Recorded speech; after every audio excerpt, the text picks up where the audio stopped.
If you want to learn how to make this delicious Swiss meringue buttercream, you can put it on top of cupcakes. You could use it on a cake. It is so light and airy and it's so smooth. Look at how this looks. It has great texture to definitely decorate cakes with, and it's super easy to put together.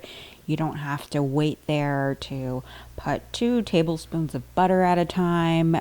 This is my secret. This is what I would use in the bakeries.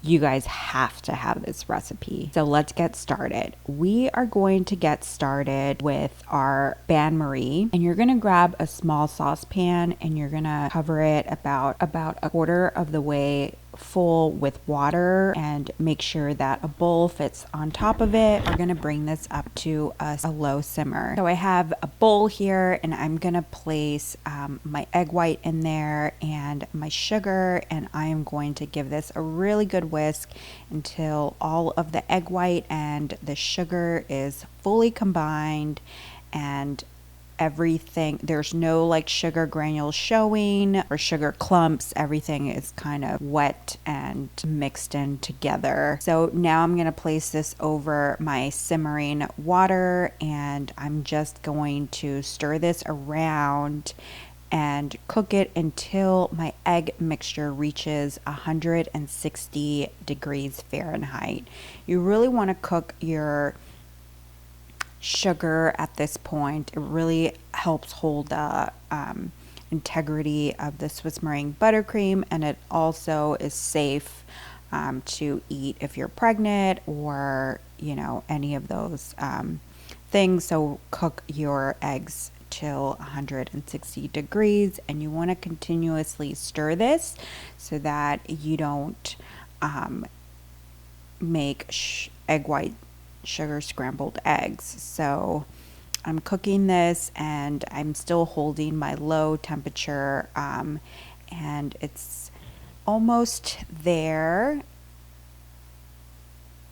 I'm just still stirring, and I've reached 160 degrees, and now I'm gonna take this off of the burner, and I'm using a stand mixer, and I'm gonna put the whisk attachment on, and I'm going to whisk this until on medium high speed until it is medium soft peak. So you are going to let this run, and the bowl of the mixer is going to kind of cool down. It's not going to be so hot, and there's a bunch of volume to it. And now I'm going to stop the mixer and show you guys this medium stiff peaks, and this is how it should look like. And now you're just going to put all the butter in there. I'm just unwrapping block by block, and I'm just putting it in there, not waiting until it's fully combined.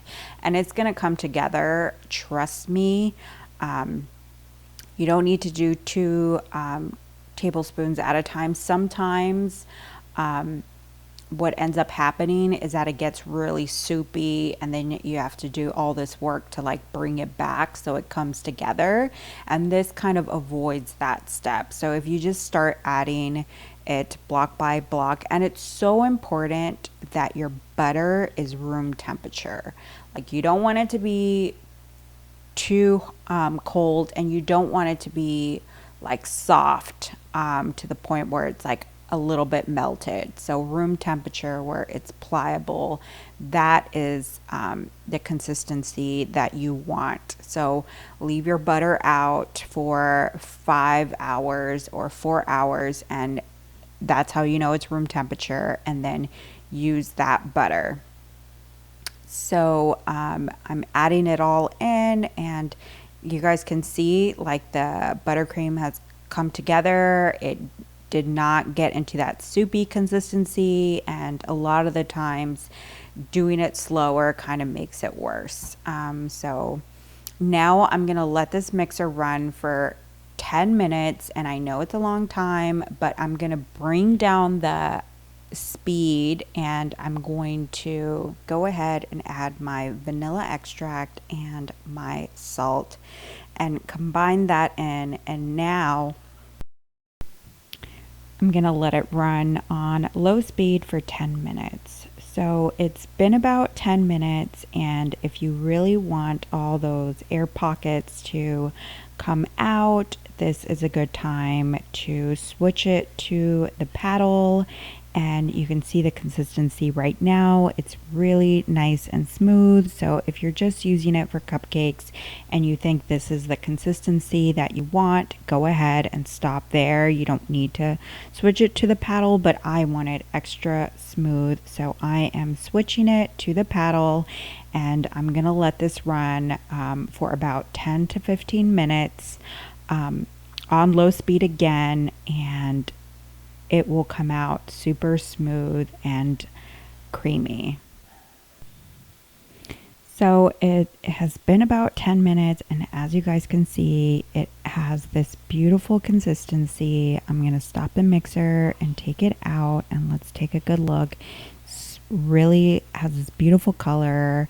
It's really nicely white, and it is incredibly smooth, and it has this great consistency. You can still cover cakes with it. I really love this recipe. It's perfectly silky. It has this really great vanilla flavor. It has this nice sweetness to it. It's not too buttery.